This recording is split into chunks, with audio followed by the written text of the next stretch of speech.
আপনাদের স্বাগত জানাই। আমি আমার কথা শুনবার জন্য। নির্বাচনের তারিখ ঘনিয়ে আসবে, আমি আমার কথা বলছি, প্রত্যেকের কথা বলছেন। যেমন বিএনপি বলেছে যে অস্বাভাবিক ভোট অন্য জায়গা থেকে এসে আরেক জায়গায় ঢুকে পড়েছে। কিভাবে ঢুকলো সেটা নিয়ে বিএনপি প্রশ্ন তুলেছে। আজকেই দেখলাম আমরা পটুয়াখালীতে বিএনপির মনোনীত প্রার্থী এবং বিএনপির বিদ্রোহী প্রার্থীর মধ্যে সংঘর্ষ, বেশ কয়েকজন আহত। নির্বাচন যত ঘনিয়ে আসবে কি হবে কেউ জানে না। এর মধ্যে আবার অনেকের আতঙ্ক আছে, ফ্যাসিস্ট আতঙ্ক।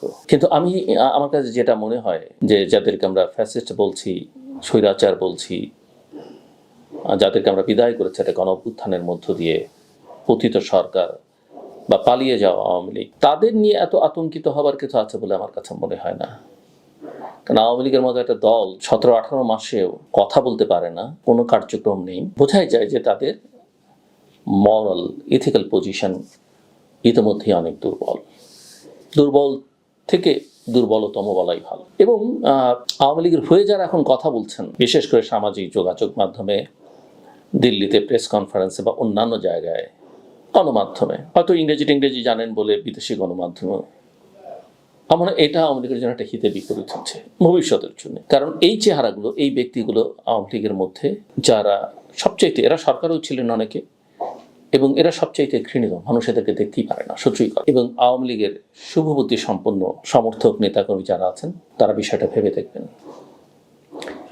দ্বিতীয় কথা হচ্ছে যে পৃথিবীতে, বাংলাদেশে বিভিন্ন সময় বিভিন্ন রাজনৈতিক দল নিষিদ্ধ হয়েছে, বামপন্থী রাজনৈতিক দল নিষিদ্ধ হয়েছে, আওয়ামী লীগ এক্সিকিউটিভ অর্ডারে একইভাবে এই সরকারের মতোই জামায়াতকে নিষিদ্ধ করেছিল, আর এখন কার্যক্রম স্থগিত, ঘটনা একই। কিন্তু যে দলের রাজনীতি আছে, যে দল নিজে দাবি করে এত বড় শক্তিশালী দল, সেই দল তার রাজনীতিকে গুটিয়ে রাখে না যদি তার নৈতিক ভিত্তিটা শক্তিশালী থাকে। এবং সে কারণেই আওয়ামী লীগের কোনো তৎপরতা আমরা লক্ষ্য করি না। এবং এটা মোটামুটি বোঝা যায় যে আমরা হয়তো অনেক কিছু ঘটলেই দেখি, বলি যে এরা করছে, কিন্তু আসলে ভিতরে ভিতরে কে কোন কাজটা করছে, কে কোন দুর্ঘটনা ঘটাচ্ছে, সেটা একটু খতিয়ে দেখা দরকার। আমি আগেও বহুবার বলেছি যে আওয়ামী লীগকে নির্বাচন করতে দিলে বরং নির্বাচনটা নিয়ে যেসব প্রশ্ন তুলবার সুযোগ তৈরি হয়েছে সেটা হতো না।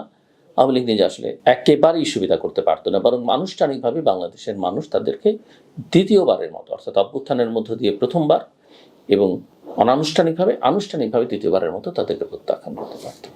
কিন্তু এর মধ্য থেকে আওয়ামী লীগ তার অতীত, ইতিহাস, রাজনীতি, মুক্তিযুদ্ধের সঙ্গে তার সম্পর্ক, আওয়ামী লীগের মধ্যে নিশ্চয়ই অনেক ভালো নেতা বা কর্মী সমর্থক রয়েছেন, তৃণমূল পর্যায়ে আছেন, বা তাদের ভোটাররা, তারা তাদের মত প্রকাশ করতে পারতেন, তারা হয়তো রাজনীতিতে থাকতেন, এবং ধীরে ধীরে over the period of years তারা হয়তো দলটাকে পুনর্গঠিত করে চেষ্টা করতে পারতেন। সময় সাপেক্ষ ব্যাপার, সেটা বেশ কয়েক টার্ম অথবা বেশ কয়েক বছর দরকার হতো। কিন্তু সেটা আওয়ামী লীগের দিক থেকেও সেরকম কোনো চেষ্টা আমার কাছে লক্ষণীয় মনে হয় না। আর সরকারের সিদ্ধান্ত, আমি আগেই বলেছি, এটা একেবারেই ভুল একটা সিদ্ধান্ত। বরং আওয়ামী লীগকে বেশ কিছু সুবিধা দেওয়া হয়েছে, এর মধ্য দিয়ে তার প্রতি মানুষের সিম্প্যাথি অনেকেরই বাড়ছে, অনেকে মনে করতে শুরু করেছেন যে আমরা আগেই ভালো ছিলাম। আসুন এই প্রসঙ্গে কথা না বলে বরং একটু অন্যদিকে তাকাই, আজকে এই হ্যাঁ না এর দিকে তাকাই। বাংলাদেশে একটা নির্বাচনের দিন খুব কাছেই, এবং যেটা একেবারেই আলাদা, কিছুটা নতুন। 12ই ফেব্রুয়ারি আমরা শুধু জাতীয় সংসদ নির্বাচনে ভোট দেব না, সঙ্গে অনুষ্ঠিত হবে জুলাই সনদ বাস্তবায়নের গণভোট। অর্থাৎ এবার নাগরিকদের প্রতিটি ভোটাধিকার ব্যবহার করতে হবে দুটো ভিন্ন প্রক্রিয়ায়। তবে এই গণভোটের প্রকৃতি এবং হ্যাঁ বা না ভোটের গুরুত্ব নিয়ে সাধারণ মানুষের মধ্যে এখনো অনেক বিভ্রান্তি আছে। আমি দেশের বিভিন্ন প্রান্তে ঘুরেছি, আমি দেখিনি মানুষের খুব একটা আগ্রহ আছে বা সচেতন মানুষ। দেশের গ্রামে গঞ্জে মানুষরা এখনো পুরোপুরি বোঝে না আসলে গণভোটের মাধ্যমে কি পরিবর্তন আসছে। শহর কেন্দ্রিক প্রচারণা থাকলেও প্রত্যন্ত অঞ্চলে এই সচেতনতা অত্যন্ত সীমিত। অনেকের ধারণা এখনো কেবল সংবাদপত্র, টেলিভিশন বা সামাজিক যোগাযোগ মাধ্যমে প্রচারের উপর নির্ভর। এরকম একটা পরিস্থিতিতে ভোটাররা প্রায় পরিচিত প্রতীকের দিকে নজর দিয়ে ভোট দেন প্রকৃত বিষয়টি বোঝার আগে। এটি নতুন কোনো সমস্যা নয়। বাংলাদেশের নির্বাচনী ইতিহাস দেখলে বোঝা যায় নাগরিকরা সবসময় নির্বাচন ও গণভোটের বিষয়গুলো পুরোপুরি বোঝে না। 1977 সালের জাতীয় গণভোট থেকে শুরু করে 2007 সালের নির্বাচন পর্যন্ত, 8 সালের নির্বাচন পর্যন্ত গ্রামীণ মানুষ প্রায়শই প্রতীকের দিকে নজর দিয়েই ভোট দিয়েছে। আইনগত বা সাংবিধানিক পরিবর্তনের জটিলতাগুলো সাধারণ মানুষের কাছে অনেক সময় অনেক দূরবর্তী মনে হয়, এবং এবারও সেই অভ্যাসটাই থাকবে বলে আমার ধারণা। সরকার প্রচারণা চালাচ্ছে রেডিও, টেলিভিশন, স্কুল, কলেজ, সরকারি প্রতিষ্ঠান, ব্যাংক এবং গুরুত্বপূর্ণ সড়ক মহাসড়কে ব্যানার, ফেস্টুন, ভিডিও ও লিফলেটের মাধ্যমে প্রচারণা চলছে। শহরকেন্দ্রিক এলাকাগুলোতে প্রচারণা বেশি, গ্রামাঞ্চলে সীমিত। প্রচারণার মূল লক্ষ্য নাগরিকদের জন্য বিষয়গুলো সহজবোধ্যভাবে তুলে ধরা। তবে প্রচারণা সবসময় কার্যকর হয় না, বিশেষ করে যেখানে মানুষ সরাসরি সচেতন নয় বা যথেষ্ট সচেতন নয়। এবারের নির্বাচনে ধর্মীয় রাজনৈতিক দলের প্রভাবও লক্ষণীয়। বিভিন্ন ধর্মীয় দল ভোটকে প্রভাবিত করবার চেষ্টা করছে, যাতে ভোটারদের বিশ্বাস এবং অনুভূতিকে ব্যবহার করে ভোট প্রভাবিত করা যায়। অনেক সময় তারা ভোটারদের কাছে নৈতিক বা ধর্মীয় আশ্বাস দেয়, বেহেশতের টিকিট দেবার কথা বলে, যা আইনগতভাবে নির্বাচনী আচরণবিধির পরিপন্থী।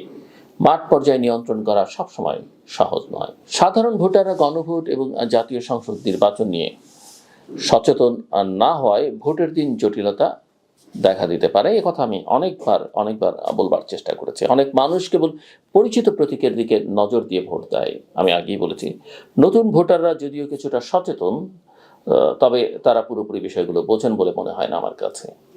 এই পরিস্থিতি নির্বাচনের স্বচ্ছতা এবং ফলাফলের বৈধতার উপর প্রভাব ফেলতে পারে। তবে ইতিহাস প্রমাণ করেছে যে ভোটারদের বিভ্রান্তি থাকা সত্ত্বেও নাগরিক অংশগ্রহণ অপরিহার্য। 1971 সালের মুক্তিযুদ্ধের পর প্রথম নির্বাচনে দেশের মানুষ অজানা প্রক্রিয়াতেও অংশগ্রহণ করেছিল, এবং সেই অংশগ্রহণই গণতন্ত্রের ভিত্তি তৈরি করেছিল সেই সময়টাতে, যদিও আমরা সেটা ধরে রাখতে পারিনি। এবারের ভোটও ঠিক তাই। সচেতন এবং শিক্ষিত ভোটাররা যদি গ্রামের মানুষদের সঙ্গে তথ্য ভাগাভাগি করেন, বিভ্রান্তি কমানো সম্ভব। সরকার এবং নির্বাচন কমিশন গ্রামাঞ্চলে সচেতনতা বাড়াবার চেষ্টা করছে। আমি ইতোপূর্বে উল্লেখ করেছি, বিভিন্ন কমিটি গ্রামে গ্রামে মাইকিং, উঠোন বৈঠক, ভিডিও প্রদর্শনী ও ব্যানার ব্যবহার করছে। তবে কর্মীদের সংখ্যা সীমিত, প্রশিক্ষণ কম এবং প্রত্যন্ত অঞ্চলে পৌঁছানো অত্যন্ত কঠিন। এই কারণেই ভোটারদের বিভ্রান্তি কমানো এবং ভোটের দিন ঝামেলা এড়ানো একটা বড় চ্যালেঞ্জ। এবারের গণভোটের মূল চ্যালেঞ্জ হলো ভোটার সচেতনতা। 4টি মূল প্রশ্নের উপর হ্যাঁ বা না ভোট দিতে হবে, কিন্তু যারা সব বিষয়ে একমত নয় তারা ভোটদান থেকে বিরত থাকতে পারে। সরকারের প্রচারণা ও কিছু রাজনৈতিক দলের প্রচেষ্টা ভোটারদের মন ও সিদ্ধান্ত প্রভাবিত করতে পারে। শহর এবং গ্রামের মধ্যে সচেতনতার ফারাকটা স্পষ্ট, আমরা সবাই সেটা জানি। শহরের মানুষ বেশিরভাগই সংবাদপত্র, সামাজিক যোগাযোগ মাধ্যম এবং গণমাধ্যমের মাধ্যমে মূল বিষয়গুলো বুঝতে পারে, যদিও শহরের সব মানুষ নয়। গ্রামের মানুষ অনেক সময় এর বাইরে থাকে, ফলে একই দেশের মধ্যে ভোটারদের প্রস্তুতি এবং সচেতনতায় বৈষম্য দেখা যায়, এবং সেটা খুব একটা অস্বাভাবিক মনে হয় না বাস্তবতার নিরিখে। ভোট প্রভাবিত করবার জন্য কিছু দল বিবিধ কৌশল গ্রহণ করছে, যেমন অংশগ্রহণ বাড়ানোর জন্য উপহার বা সহায়তা বিতরণ। এর ফলে ভোটের স্বচ্ছতা, ব্যক্তিগত তথ্যের নিরাপত্তা এবং সামাজিক স্থিতিশীলতার ক্ষেত্রে ঝুঁকি তৈরি হচ্ছে। ওই যে এনআইডি নিয়ে যাওয়ার কথা আমরা শুনছি বিভিন্ন জায়গা থেকে বাড়ি বাড়ি গিয়ে। এই ধরনের প্রভাব প্রতিরোধ করতে এবং ভোটকে প্রকৃত অর্থে গণতান্ত্রিক রাখতে নির্বাচন কমিশনকে অত্যন্ত সতর্ক থাকতে হবে, কিন্তু সেই সতর্কতা খুব একটা লক্ষণীয় নয়। তাছাড়া ভোটের দিন তথ্যের সঠিক বিতরণ, নিরাপত্তা এবং ভোট গ্রহণ প্রক্রিয়া পরিচালনা করতে নির্বাচন কমিশনের উপর বড় চাপ থাকে। প্রত্যন্ত অঞ্চলে কেন্দ্রে পৌঁছানো, ভোটারদের সাহায্য করা এবং ভোট গ্রহণের পরিবেশ স্বচ্ছ রাখা সহজ নয়। সুষ্ঠু নির্বাচনের জন্য পর্যাপ্ত কর্মী, সরঞ্জাম এবং সময়োপযোগী পরিকল্পনাটা অত্যন্ত অপরিহার্য।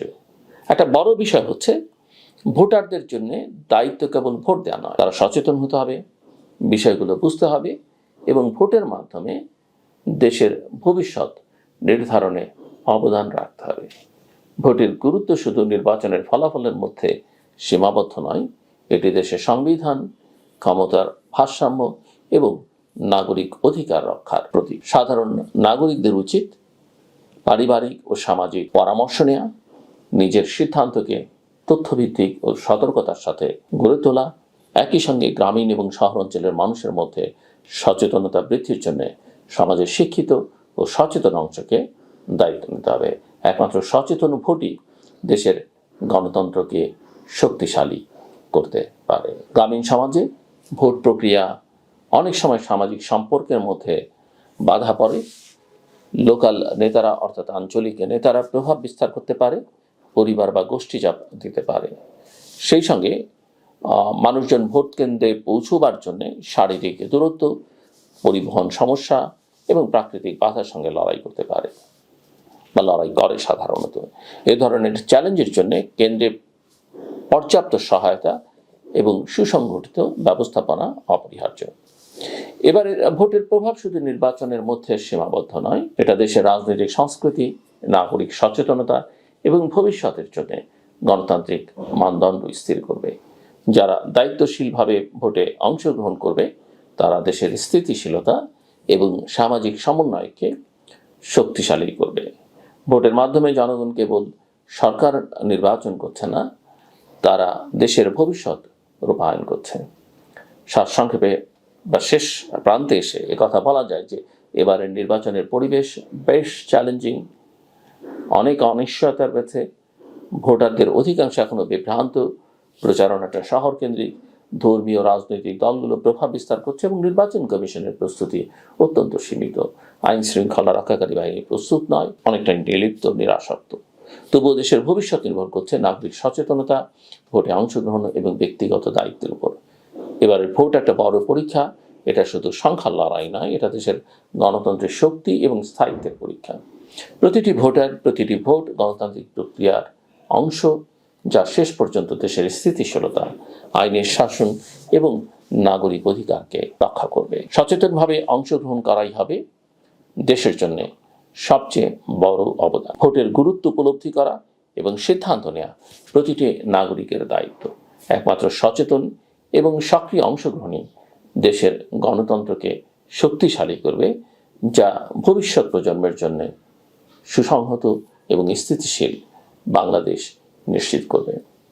ভোটের দিন আমরা যদি দায়িত্বশীল হই, অবশ্য আমি জানি অনেকেই বলবেন যে আপনি তো ভোটই দেখেন না। আমি এখনো আসলে দেখি না, তারপর হয়েও যেতে পারে এবং হলে কি ধরনের হবে সেটা আমি বলছি, সেটা মাথায় রেখে আমার এই কথা বলা। তো আমরা যদি ভোটের দিনটায় দায়িত্বশীল হই এবং তথ্যভিত্তিক সিদ্ধান্ত নিই এবং অন্যদেরও সচেতন করি, তবে শুধু ভোট শেষ হবে না, আমরা দেশের ভবিষ্যৎ দিক নির্দেশনাও নির্ধারণ করব।